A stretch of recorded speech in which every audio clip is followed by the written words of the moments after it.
दोस्तों, बहुत पुराने समय की बात है। सूर्यगढ़ के राजा विक्रम सिंह एक दिन शिकार खेलने के लिए जंगल में गए।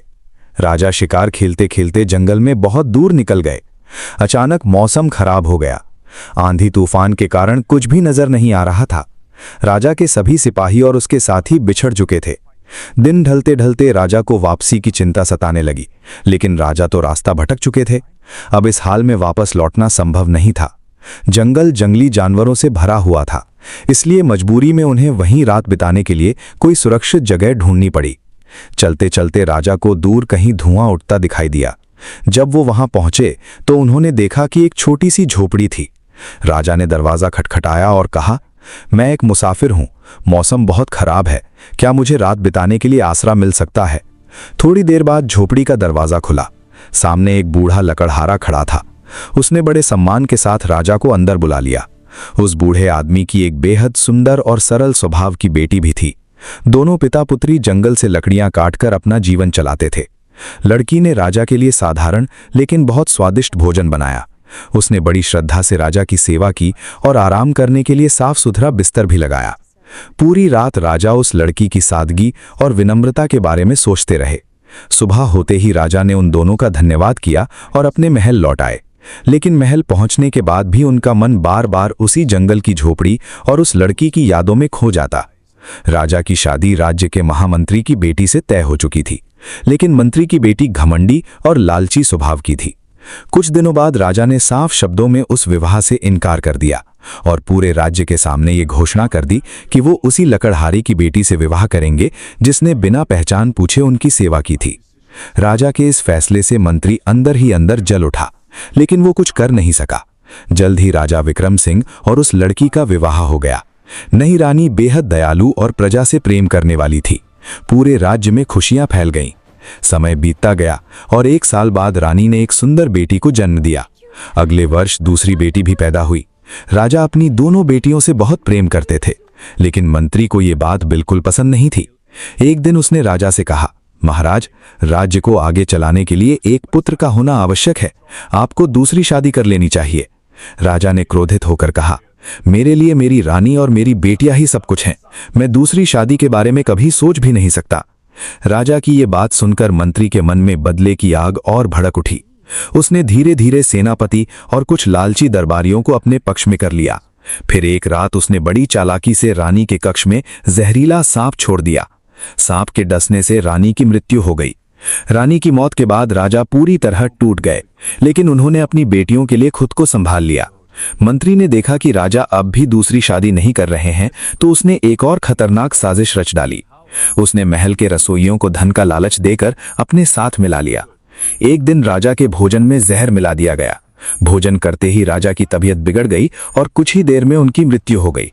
राजा की मौत के बाद मंत्री ने धोखे से राजगद्दी पर कब्जा कर लिया और खुद को सूर्यगढ़ का नया शासक घोषित कर दिया। लेकिन महल में एक बूढ़ी दासी थी जो राजा और रानी की बेहद वफादार थी। उसने मंत्री की सारी चालें अपनी आंखों से देखी थीं। उसे डर था कि मंत्री जल्द ही दोनों राजकुमारियों को भी मरवा देगा। एक रात वो चुपचाप दोनों छोटी राजकुमारियों को लेकर महल से भाग निकली और घने जंगल में जाकर छिप गई। वहीं उसने दोनों बच्चियों का पालन पोषण किया। साल गुजरते गए और दोनों राजकुमारियां बड़ी होकर बेहद सुंदर और संस्कारी युवतियां बन गईं। लेकिन एक दिन वो बूढ़ी दासी गंभीर रूप से बीमार पड़ गई। जब उसे लगा कि उसका अंतिम समय करीब है, तब उसने दोनों बहनों को अपने पास बुलाकर उनकी असली पहचान बता दी। उसने कहा, तुम दोनों कोई साधारण लड़कियां नहीं, बल्कि सूर्यगढ़ की असली राजकुमारियां हो। तुम्हारे माता पिता की हत्या एक षड्यंत्र के तहत की गई थी। ये सुनकर दोनों बहनें फूट फूट कर रोने लगीं। कुछ ही देर बाद दासी ने अंतिम सांस ली। अब दोनों बहनें इस दुनिया में बिल्कुल अकेली रह गई थी। दिन बीतते गए। एक दिन पड़ोसी राज्य का राजकुमार अपने मित्र के साथ शिकार खेलने जंगल में आया। लंबे शिकार के बाद दोनों थक गए। राजकुमार ने 2 तीतरों का शिकार किया और अपने मित्र से कहा कि वो भोजन तैयार करे। खुद राजकुमार एक बड़े पेड़ के नीचे बैठकर आराम करने लगा। राजकुमार का मित्र आग जलाकर मांस पकाने लगा। तभी उसकी नजर पास की एक झोपड़ी पर पड़ी, जहां एक अत्यंत सुंदर लड़की खड़ी थी। वो लड़की बड़ी उत्सुकता से उसे देख रही थी। युवक उसकी सुंदरता देखकर मंत्रमुग्ध रह गया और अपना काम भूल गया। तभी अचानक उसे जले हुए भोजन की गंध आई। वो दौड़कर वापस गया और देखा कि सारा मांस जल चुका था। उसकी परेशानी देखकर लड़की मुस्कुराई और बोली, अगर चाहो तो मैं तुम्हारे लिए भोजन बना देती हूँ। कुछ ही देर में उसने स्वादिष्ट भोजन तैयार कर दिया। जब राजकुमार ने वो भोजन खाया तो वो हैरान रह गया। उसने अपने मित्र से पूछा, आज भोजन इतना स्वादिष्ट कैसे बन गया? तब उसके मित्र ने मुस्कुराते हुए कहा, ये मैंने नहीं बनाया, पास की झोपड़ी में रहने वाली एक सुंदर लड़की ने बनाया है। उधर जब छोटी बहन नदी से कपड़े धोकर वापस आई तो बड़ी बहन ने उसे सारी बात बताई। छोटी बहन मुस्कुराई और बोली, देखना दीदी, वो राजकुमार अब जरूर तुम्हें देखने आएगा। अगर वो तुम्हें अपने साथ ले जाना चाहे तो तुम मना मत करना। तब बड़ी बहन ने तुरंत कहा, नहीं, मैं तुम्हें छोड़कर कहीं नहीं जाऊंगी। तब उसने कुछ देर सोचकर कहा, अगर तुम्हारी किस्मत तुम्हें महल तक ले जाना चाहती है तो तुम्हें जाना चाहिए, लेकिन अभी किसी को मेरे बारे में मत बताना। फिर वो बाहर गई और कुछ देर बाद लौट कर आई। उसके हाथों में छोटे छोटे सफेद फूल थे। उसने वो फूल अपनी बहन को देते हुए कहा, जब तुम राजकुमार के साथ जाओ तो रास्ते में ये फूल गिराती जाना। मैं इन फूलों के निशान का पीछा करते हुए तुम्हारे पास पहुंच जाऊंगी। इतने में ही राजकुमार अपने मित्र के साथ झोपड़ी तक पहुंच गया। जैसे ही उसकी नजर बड़ी राजकुमारी पर पड़ी, वो उसे देखकर मोहित हो गया। राजकुमार ने विनम्रता से पूछा, आप जैसी सुंदर और सभ्य लड़की इस घने जंगल में अकेली क्यों रहती हैं? राजकुमारी ने अपनी छोटी बहन की बात याद करते हुए धीरे धीरे अपनी बनाई हुई कहानी सुनानी शुरू कर दी। मैं यहाँ पर अपने माता पिता के साथ रहती थी। मेरी माँ की मृत्यु कई साल पहले हो चुकी है और कुछ समय पहले मेरे पिता भी इस दुनिया को छोड़कर चले गए। वे जंगल से लकड़ियां काटकर शहर में बेचते थे और उसी से हमारा गुजारा चलता था। अब इस दुनिया में मेरा कोई अपना नहीं बचा। मैं अकेली ही इस जंगल में जीवन बिता रही हूँ। राजकुमार ने जब ये दर्द भरी कहानी सुनी तो उसका हृदय पसीज गया। वो उस लड़की की सुंदरता से पहले ही प्रभावित हो चुका था, लेकिन अब उसकी सादगी और मासूमियत ने भी उसका दिल जीत लिया। उसने बिना देर किए राजकुमारी के सामने विवाह का प्रस्ताव रख दिया और कहा, अगर तुम चाहो तो मेरे साथ चल सकती हो, मैं तुम्हें हर खुशी दूंगा। राजकुमारी ने कुछ क्षण सोचने का नाटक किया और फिर धीरे से हामी भर दी। चलते समय उसने एक छोटी सी गठरी उठा ली जिसमें सफेद रंग के छोटे छोटे फूल रखे हुए थे। राजकुमार उसे अपने घोड़े पर बैठाकर महल की ओर रवाना हो गया। रास्ते भर राजकुमारी चुपके चुपके उन फूलों को गिराती जा रही थी ताकि उसकी छोटी बहन उनके निशानों का पीछा करते हुए वहां तक पहुंच सके। दूसरी ओर छोटी राजकुमारी पेड़ के पीछे से बाहर निकली और सफेद फूलों के निशानों को देखते हुए धीरे धीरे आगे बढ़ने लगी। वो पहली बार इतने बड़े नगर में आई थी। पूरे नगर में उत्सव का माहौल था। सड़कों को फूलों और रंग बिरंगी पताकाओं से सजाया गया था। ढोल नगाड़ों की आवाज हर तरफ गूंज रही थी। इधर राजकुमार बड़ी राजकुमारी को सीधे महल लेकर पहुंचा। उसने अपने माता पिता को सारी बात बताई और कहा कि वो इस लड़की से विवाह करना चाहता है। हालांकि राजकुमार का पहले से विवाह हो चुका था, लेकिन उसकी पहली पत्नी घमंडी और कठोर स्वभाव की थी। राजमहल में उसकी मां का भी काफी प्रभाव था। कई वर्षों बाद भी उसे कोई संतान नहीं हुई थी, इसलिए राजपरिवार के कुछ लोग भी चाहते थे कि राजकुमार दूसरा विवाह कर ले। जब पहली पत्नी को यह समाचार मिला तो उसके मन में जलन और क्रोध की आग भड़क उठी, लेकिन वो अच्छी तरह जानती थी कि राजकुमार जिस निर्णय पर अड़ जाए उसे बदलना आसान नहीं होता। इसलिए उसने अपने चेहरे पर झूठी मुस्कान लाते हुए कहा, यह तो बहुत खुशी की बात है, अब महल में मुझे एक छोटी बहन मिल जाएगी। उसकी मीठी बातों पर महल के लोग भी धोखा खा गए और शादी की तैयारियां शुरू हो गईं। उधर छोटी बहन फूलों के निशानों का पीछा करते करते नगर के बीचों बीच पहुंच गई। उसने एक बूढ़ी औरत को रोका और पूछा, अम्मा, पूरे नगर में इतनी सजावट और खुशियां क्यों मनाई जा रही हैं? बूढ़ी औरत मुस्कुराकर बोली, अरे बेटी, हमारे राजकुमार को जंगल में एक सुंदर लड़की मिली है। राजकुमार उसी से विवाह करने वाले हैं, इसलिए पूरे राज्य में उत्सव हो रहा है। छोटी राजकुमारी ये सुनकर समझ गई कि उसकी बहन सुरक्षित महल तक पहुंच चुकी है। फिर उसने धीरे से कहा, अम्मा, क्या मुझे यहाँ कोई काम मिल सकता है? मेरे माता पिता अब इस दुनिया में नहीं है और मेरे पास रहने का कोई ठिकाना भी नहीं है। बूढ़ी औरत ने उसे ध्यान से देखा। उसकी आंखें अचानक नम हो गई। उसने कहा, तुम्हें देखकर मुझे अपनी बेटी की याद आ गई, जो कुछ समय पहले बीमारी से चल बसी। अगर तुम चाहो तो मेरे घर में रह सकती हो। असल में वो बूढ़ी औरत कभी राजमहल में दासी का काम करती थी, लेकिन अब उम्र ढल जाने के कारण उसने काम छोड़ दिया था। छोटी राजकुमारी ने विनम्रता से कहा, अम्मा, मैं आपके साथ रहूंगी, लेकिन मैं मेहनत करके अपना जीवन बिताना चाहती हूँ। अगर संभव हो तो मुझे महल में कोई काम दिलवा दीजिए। बूढ़ी औरत उसे अपने साथ लेकर महल पहुंच गई। वहां चारों ओर शादी की तैयारियां चल रही थी। तभी सामने से राजकुमारी की पहली पत्नी आती दिखाई दी। बूढ़ी औरत ने झुककर उसे प्रणाम किया और बोली, महारानी जी, ये मेरी भांजी है। इसके माता पिता नहीं रहे। अगर आप चाहें तो इसे महल में दासी के रूप में रख सकती हैं। पहली पत्नी ने छोटी राजकुमारी को सिर से पांव तक ध्यान से देखा। उसकी सुंदरता देखकर वो कुछ पल के लिए चौंक गई, लेकिन फिर अपने भाव छिपाते हुए उसे अपने कक्ष में ले गई। वो धीमी आवाज में बोली, सुनो लड़की, तुम यहाँ काम करने आई हो तो तुम्हें धन की जरूरत जरूर होगी। अगर तुम मेरी खास दासी बनकर रहोगी और मेरे कहे अनुसार काम करोगी तो मैं तुम्हें इतना धन दूंगी कि तुम्हारी सारी गरीबी दूर हो जाएगी। छोटी राजकुमारी उसकी बातों के पीछे छिपी चालाकी समझ चुकी थी। उसे महसूस हो गया था कि ये स्त्री अपनी नई सौतन से बिल्कुल खुश नहीं है। फिर भी उसने अनजान बनते हुए कहा, महारानी जी, मैं आपकी हर आज्ञा का पालन करूंगी। पहली पत्नी मुस्कुराई और बोली, अभी मैं महारानी नहीं हूं, लेकिन जल्द ही पूरा राज्य मुझे इसी नाम से पुकारेगा। छोटी बहन तुरंत बोली, भगवान करे आपकी हर इच्छा पूरी हो। उसकी चतुराई भरी बात सुनकर पहली पत्नी बहुत प्रसन्न हुई। उसने कहा, आज से तुम सिर्फ मेरे लिए काम करोगी, जो मैं कहूंगी वही करना होगा। इसके बाद वो छोटी राजकुमारी को लेकर बड़ी बहन के कक्ष में गई और बोली, ये लड़की आज से आपकी सेवा करेगी। जैसे ही बड़ी बहन की नजर छोटी बहन पर पड़ी, उसकी आंखों में खुशी के आंसू भर आए, लेकिन दोनों ने बड़ी समझदारी से अपने रिश्ते को छिपा कर रखा। पहली पत्नी के वहां से जाते ही दोनों बहनें गले लगकर रो पड़ी। छोटी बहन ने अपनी बड़ी बहन को ये नहीं बताया कि पहली पत्नी उसे अपने गुप्त कामों के लिए इस्तेमाल करना चाहती है। वो नहीं चाहती थी कि शादी से पहले उसकी बहन किसी चिंता में पड़े। कुछ दिनों बाद पूरे धूमधाम से राजकुमार और बड़ी राजकुमारी का विवाह हो गया। पूरे राज्य में खुशियां मनाई गईं, लेकिन राजकुमारी की पहली पत्नी के मन में ईर्ष्या की आग लगातार बढ़ती जा रही थी। समय बीतता गया और कुछ महीनों बाद ये खबर पूरे महल में फैल गई कि नई रानी गर्भवती है। ये समाचार सुनकर राजा और रानी बेहद खुश हुए, लेकिन पहली पत्नी के चेहरे की मुस्कान अब धीरे धीरे गायब होने लगी। उसे डर था कि अगर नई रानी ने पुत्र को जन्म दे दिया तो भविष्य में उसका महत्व हमेशा के लिए समाप्त हो जाएगा। ये खबर राजकुमार की पहली पत्नी के लिए किसी बड़े आघात से कम नहीं थी, क्योंकि विवाह के कई वर्षों बाद भी वो राजकुमार को संतान नहीं दे सकी थी। दूसरी ओर पूरा राजमहल खुशी से झूम उठा था।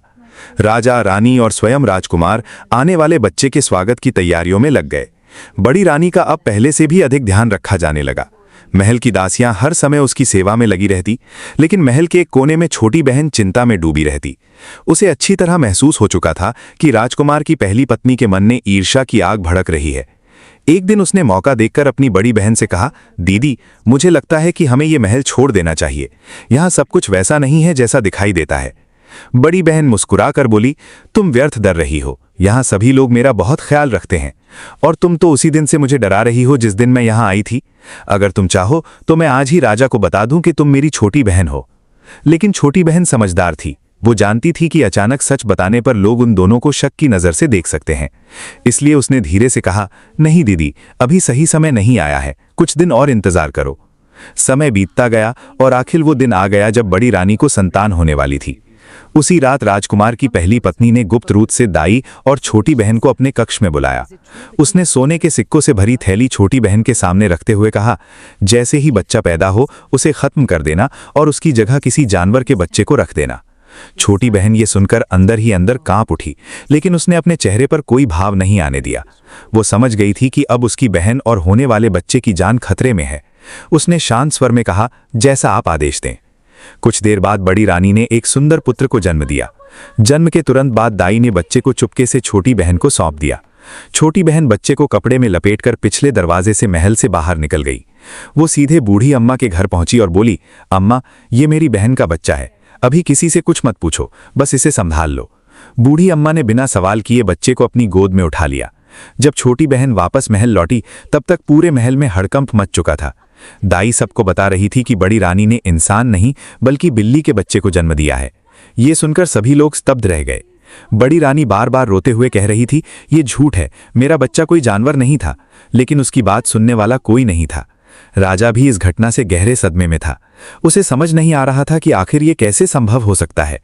छोटी बहन ने एक बार फिर अपनी बहन को समझाया, दीदी, अभी भी समय है, मेरे साथ चलो, ये महल तुम्हारे लिए सुरक्षित नहीं है। लेकिन बड़ी रानी ने आंसुओं से भरी आंखों से कहा, मैं राजा से बहुत प्रेम करती हूँ, मैं उन्हें छोड़कर कहीं नहीं जा सकती। छोटी बहन मजबूर होकर चुप रह गई। कुछ समय बाद राजा के पिता की तबीयत बिगड़ गई और उनकी मृत्यु हो गई। राजकुमार का राज तिलक कर उसे नया राजा बना दिया गया। अब पूरे राज्य की जिम्मेदारी उसके कंधों पर आ गई। इसी बीच कुछ महीनों बाद ये खबर फैली कि बड़ी रानी एक बार फिर गर्भवती है। ये सुनते ही पहली रानी के मन में फिर से डर पैदा हो गया। इस बार उसने और भी बड़ी साजिश रची। उसने छोटी बहन को बुलाकर कहा, इस बार अगर बच्चा पैदा हो तो उसकी जगह कुत्ते का बच्चा रख देना। छोटी बहन ने उसे रोकने की कोशिश करते हुए कहा, रानी जी ऐसा मत कीजिए, राज्य को उत्तराधिकारी की जरूरत है। लेकिन पहली रानी क्रोध से भर उठी। उसने कहा, अगर तुम ये काम नहीं करोगी तो कोई और कर देगा। छोटी बहन समझ गई कि अगर उसने मना किया तो किसी और के हाथों बच्चे की जान खतरे में पड़ जाएगी, इसलिए उसने अनमने मन से हामी भर दी। समय आने पर बड़ी रानी ने फिर एक पुत्र को जन्म दिया। इस बार भी छोटी बहन ने बच्चे को बचाकर बूढ़ी अम्मा के पास पहुंचा दिया और उसकी जगह कुत्ते का बच्चा रख दिया गया। महल में एक बार फिर कोहराम मच गया। अब लोगों का विश्वास पूरी तरह टूट चुका था। पहली रानी ने मौके का फायदा उठाते हुए कहा, यह औरत अपशकुनी है, इसे कारागार में डाल देना चाहिए। राजा पहले ही उलझन और दुख में डूबा हुआ था। आखिरकार उसने भारी मन से आदेश दिया कि बड़ी रानी को कैद कर लिया जाए। राजा का मित्र जो अब नया मंत्री बन चुका था, बार बार कहता रहा कि कहीं न कहीं कोई साजिश जरूर है, लेकिन राजा ने उसकी एक न सुनी। उधर छोटी बहन महल छोड़कर बूढ़ी अम्मा और दोनों बच्चों के साथ फिर उसी जंगल की झोपड़ी में रहने लगी। वहीं वो दोनों राजकुमारों को पालने लगी। 5 साल बीत गए। एक दिन राजा अपने मित्र के साथ शिकार खेलते हुए उसी जंगल में पहुंचा। नदी किनारे उसने 2 सुंदर बच्चों को खेलते हुए देखा। दोनों लकड़ी के घोड़ों को पानी पिलाने का नाटक कर रहे थे और गा रहे थे, काठ का घोड़ा, लोहे की लगाम, चल मेरे घोड़े पी ले पानी तमाम। राजा मुस्कुराते हुए उनके पास गया और बोला, भला लकड़ी के घोड़े भी कभी पानी पीते हैं? तभी एक बच्चा हंसकर बोला, अगर कोई रानी बिल्ली और कुत्ते के बच्चे को जन्म दे सकती है तो लकड़ी का घोड़ा पानी क्यों नहीं पी सकता? ये सुनते ही राजा और मंत्री दोनों सन्न रह गए। राजा ने तुरंत पूछा, तुम्हें ये बात किसने सिखाई? बच्चों ने मासूमियत से जवाब दिया, हमारी मौसी ने। राजा बच्चों के पीछे पीछे उस झोपड़ी तक पहुंचा। वहां पहुंचकर वो हैरान रह गया, क्योंकि सामने वही पुरानी झोपड़ी थी जहां से वो वर्षों पहले अपनी दूसरी रानी को महल लेकर गया था। जब छोटी बहन ने राजा को देखा तो उसने सारी सच्चाई बताने का निर्णय कर लिया। उसने शुरुआत से लेकर अंत तक हर बात राजा को बता दी। कैसे पहली रानी ने ईर्ष्या में आकर षड्यंत्र रचे, कैसे दोनों बच्चों को बचाया गया और कैसे बड़ी रानी को झूठे आरोप में कैद करवा दिया गया। ये सुनकर राजा के आंखों में आंसू आ गए। उसने दोनों बच्चों को गले से लगा लिया। उसे अपनी गलती का गहरा पछतावा होने लगा। क्रोध में भरकर राजा बोला, मैं पहली रानी को कठोर दंड दूंगा। लेकिन छोटी बहन ने शांत स्वर में कहा, पहले छोटी रानी को कारागार से मुक्त कीजिए, उसके बाद वही निर्णय करेगी कि क्या सजा दी जानी चाहिए। राजा को उसकी बात सही लगी। महल पहुंचते ही राजा खुद कारागार गया। उसने छोटी रानी की बेड़ियां खोली और हाथ जोड़कर कहा, मुझे माफ कर दो, मैं तुम्हारी सच्चाई पहचान नहीं सका। जब बड़ी रानी को सबके सामने लाया गया तो वो डर से कांप रही थी, लेकिन छोटी रानी ने उसे देखकर कहा, मैं तुम्हें माफ करती हूं, क्योंकि नफरत से केवल दुख बढ़ता है। ये सुनते ही पहली रानी फूट फूट कर रोने लगी और छोटी रानी के चरणों में गिर पड़ी। इसके बाद पूरे राज्य में फिर से खुशियां लौट आईं। राजा अपने दोनों बेटों और दोनों बहनों के साथ सुखपूर्वक रहने लगा। कुछ समय बाद मंत्री ने छोटी राजकुमारी के सामने विवाह का प्रस्ताव रखा। राजा और छोटी रानी भी इस रिश्ते से बहुत खुश थे। अंत में पूरे राज्य में धूमधाम से उनका विवाह हुआ और दोनों बहनें अपने जीवन में फिर से खुशियां पाने लगीं। दोस्तों, इस कहानी से हमें ये सीख मिलती है कि सच्चाई चाहे जितनी भी देर से सामने आए, लेकिन एक दिन जरूर जीतती है। ईर्ष्या और छल इंसान को कभी सच्ची खुशी नहीं दे सकते। अगर आपको ये कहानी पसंद आई हो तो वीडियो को लाइक जरूर करें और कमेंट में जय माता दी लिखना न